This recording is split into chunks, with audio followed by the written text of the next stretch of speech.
Yes, guys, hope everyone is good. Hope everyone is good. So, this is a piece of analysis on Brenden Aaronson. He doesn't bring anything, I've heard people say. Let's just clarify two things before we go into the analysis. Can he improve his final third end product? Can he improve his decision making? Absolutely yes. That is what we can see easily. That is what we know. We can see that. Anyone can see that watching the game. Does he run around a lot and is there end product to the running around? Absolutely. We know those two things. We know he needs to be more consistent in the final third, a lot more consistent. And we know he runs. What's in the middle? What does he bring to the team? Why is he in the team? Is it just those things? There's more to it. And this analysis will go through that. What I believe helps the team in a massive way. Not taking away his inconsistencies. This is a piece of analysis on other parts of the game that the player can benefit to Leeds United that I don't think others have been doing or will do consistently as he does. Let's get into it. The first one is clear. Not allowing build-up. As a 10, predominantly in a lot of teams that play, there'll be one deep build-up player. Ours is Tanaka, we've seen that. He sits between the centre-backs.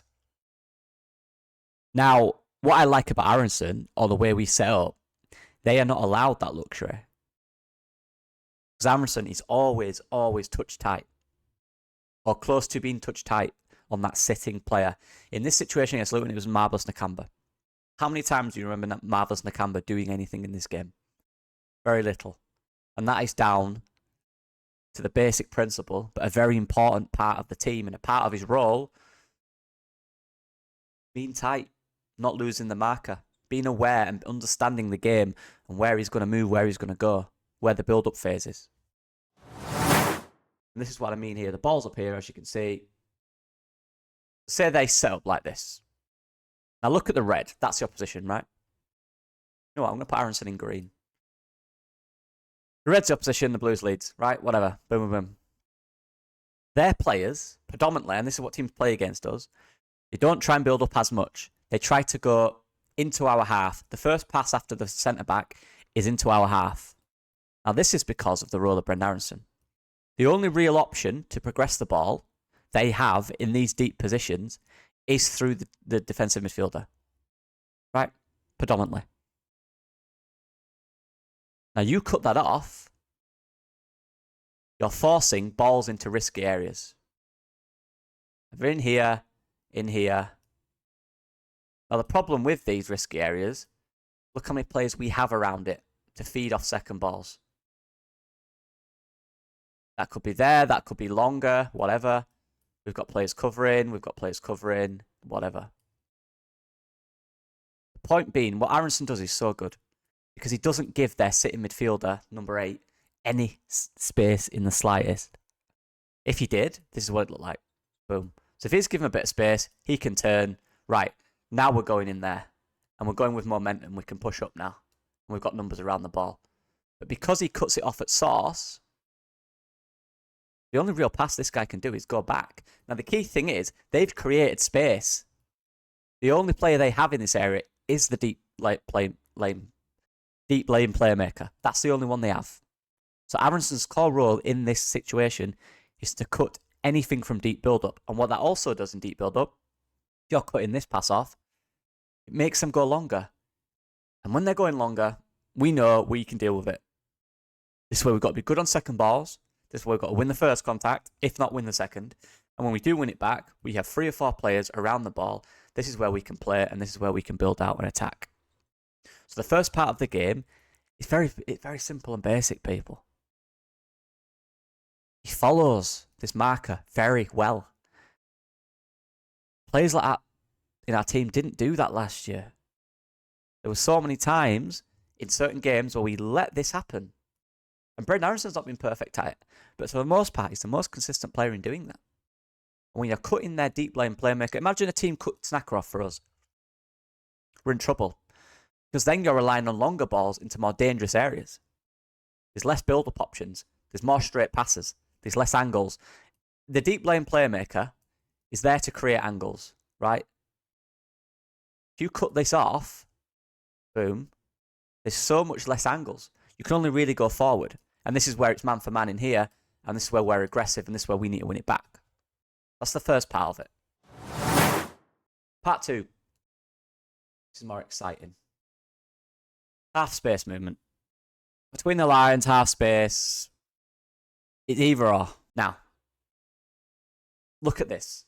And this is a key part of the role. And this is something that I absolutely love about Aaronson. He does not hide, ever. He does not hide. Most of the criticism from his on-the-ball stuff is because he doesn't hide. He hides less than anyone else, in my opinion. It's always an option. It's always an option. There's so many times you can look up. Everything is static. But he will be moving. Always. Watch him. He's always moving. And this is the key part of the energy side of it. He's hard to mark, which creates... There's always an outlet. And when there's always an outlet, you always have a chance of attacking. So many times, again, last season, guys looked at it. I did analysis on it. Everyone spoke about it. Player gets the ball in deep lane positions here, maybe Rothwell, whoever it was then, Kamara. Everything is static. But what Aaronson does so well, and another thing I heard, although I love Jorginho and Pirlo, how many times last year, and you guys that were here knew this, how many analysis pieces did I do, where every single attacker is on the same line and making the exact same run? Georgie and Pirlo made the same run so much, which meant this space where Aaronson's occupying was vacant because Georgie would be right up against Pirlo, or they'd be both in this space, either or, which meant they were easy to mark. There was no lines between any defenders, midfielders. It was predictable, right? What Aaronson does so well is finding spaces on the blind side of midfielders and defenders, the blind side behind them and between them. Look at all these defenders here. Number 6 is probably thinking, right, I've got to be aware of him. That defender's probably been aware of him. Number 8 and number 18, now Marbles to Canberra, are thinking, where is he? He always moves. He's such a small thing, but it's so important to the role that he has in the team. Consistent movement. Not being able to be marked easily. You know? It sounds like a simple premise, and it is. But it's not done a lot. It's so easy to stand still. You're constantly moving. It's unmarkable. Just a quick demonstration of what that means. So what we saw last year was a lot of this. Obviously, Gray wouldn't be as high. Nonto would be further wide. It'd be this. Our attackers will be like this. Now, this is absolutely fine, right? Say they're a little deeper and more narrow. You'd have 2 central defensive midfielders in here. You've got the 10 on Rothwell. We're looking for angles out, and it's all very man-to-man, and it's all about beating your men 1v1. But it's easy to mark. A little tighter like this. There's not that much space, is there? It's easy to mark. And then Aaronson, they'd be Rutter back then and Pirlo both bait this run into this space here. These two are just sitting and cutting everything off.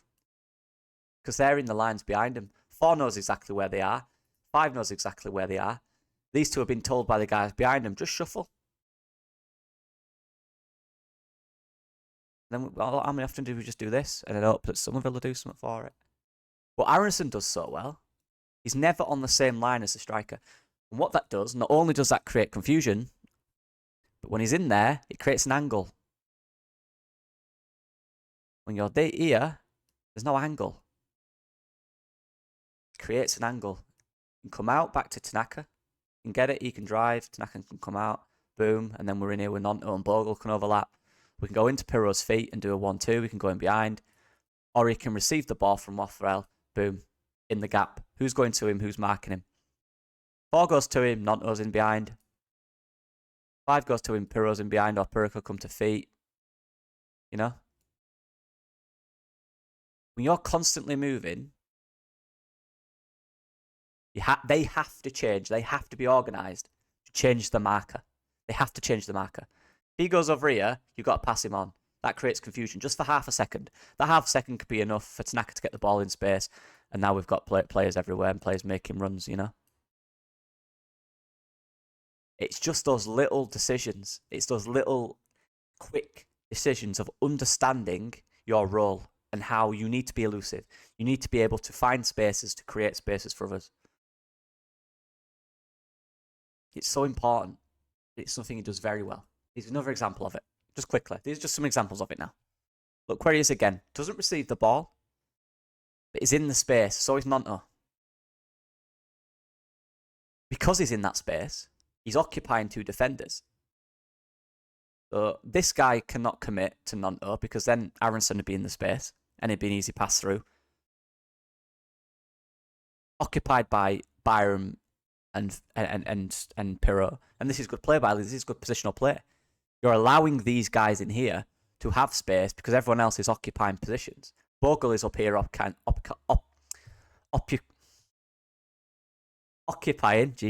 the fullback. So these guys are allowed in these spaces, and it's up to them to pick them up and be consistent.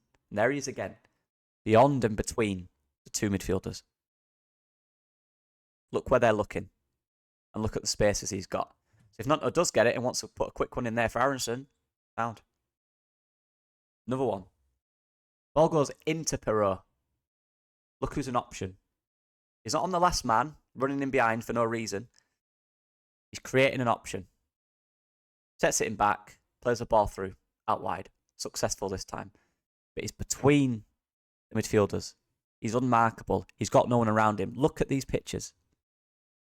There's hardly ever anyone marking him. And that's testament to his movement and how quick and just how busy he is. How busy he is. How difficult it is to mark someone that always moves. And is always in a useful space that can progress the build-up. There he is again. Same position. Between the lines. In between everything. Same again. Rodon passes the ball into him. Can probably turn. Again, decision making. Little shout, turn. He turns in here. You've got two. You've got an overload here. But he's creating an angle. He's creating a position.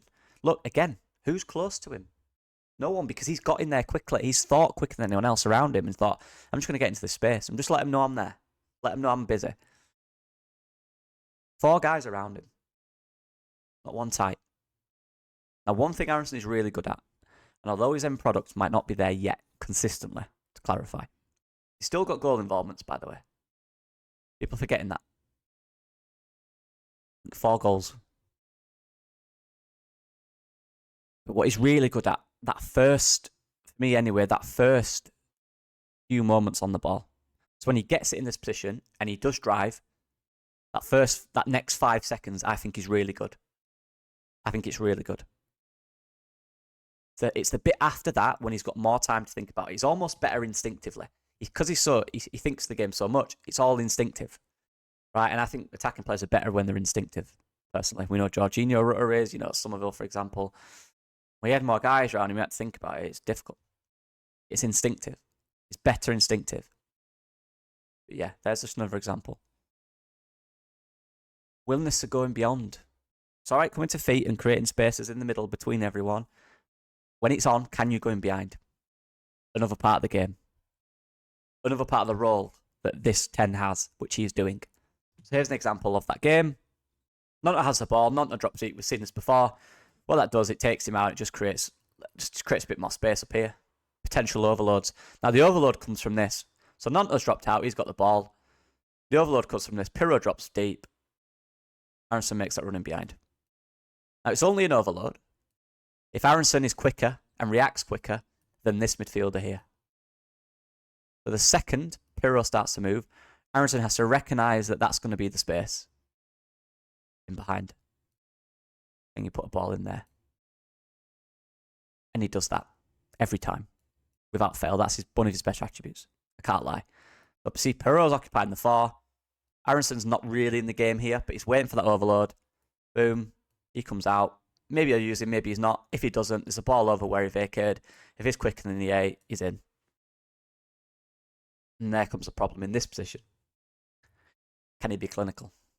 Can a lot of these guys be clinical? We create so much spaces. And this is so important because not only is he a threat in these lines, but he can be a threat beyond. He's a nightmare for defenders. There he is, reacting to that. Again, just another example. Look who's active between the spaces. Marvelous Akamba's pointing, saying, you mark him. And he's going, but he's moving again. And all he does, so Aaronson was a little deeper here. He just sees this space out here. Receives the ball and turns. This bit is brilliant, like I said. He's so good on the half turn, which is such an underappreciated trait in any attacker. That first 3 seconds when you get that ball and you're attacking, what do you do with it? He's so sharp to turn and drive. And he often wins those duels every time. And this is leading up to the goal, by the way. Look, he's just gone from been in between 4 players to quickly realising Solomon, by the way, on the ball, who vacated this space. Aaronson's going, I'll go in there, but I'll go in there late. And then when he goes in there, no one's marking him. 8's nowhere near him. Nakamba's not followed him. This guy's not gone with him. Look, they're all around him here. None of them are quick enough to go with him. And he drives. Gives the ball through to Byram, who crosses it in, and I think we win a corner. Now, Nunto plays a big role in this. There's that thing, I think the ball came in from either Rodon or Strauch. But anyway, Nunto gets it deep. Pull back here. Follows him. Who do you think reacts to the space being vacated by Nunto first? It's Aaronson, of course it is. Is there anyone near him? Again, I'll ask for the 15th time in this video. Where's the closest marker to him? If you're in the position where you can move so much that you're hardly ever marked, you're dangerous. You're a good player. Now again, you can find the consistency in the final third. You're a very good player. And that's what he needs to do. Because everything off the ball is important. And these are the things that people might not be even speaking about. But they're important to the role. Now, people saying you don't know what he does in the role. This is what he does in the role. This is one aspect. I could do with the high presses, the high pressures. How many times he wins the ball high up. Can't be marked. Now, in games where he's not been on it, obviously he can be. This is where the hesitation comes into it. But this is the point of the analysis. You could do this for everyone. You can have bad games, you can have good games. It's recognising what he can do. That's analysis. What can he do? How can we make him do that? What did we do to make him more effective? Not looking at the bad things going on, he's been marked there. Yeah, but why? Why has he been marked? Let's look at some good examples. What's he doing different? That's the key part of it. The second Nunto who's vacated that space is in there. Ready to attack. Now, who's around him? No one. Again, look at the 4 players around him. And look at the space. This is the space. These are the 4 players around him. Again, no one near him. Again, it's between all of them. And again, no one tracks him. This is for the goal, by the way. Now look how deep he is. And what he quickly does, quicker than anyone else, recognises space. There he goes. Already driving. Nakamba, nowhere near. This guy had to take over. Drives into there, wins a corner, we score from it. And all he did here, he did that thing again. He made sure it was an option, again, in the spaces, look, between everyone else. Not going to happen. I'll just make a run in behind. Recognise the space that's been left here.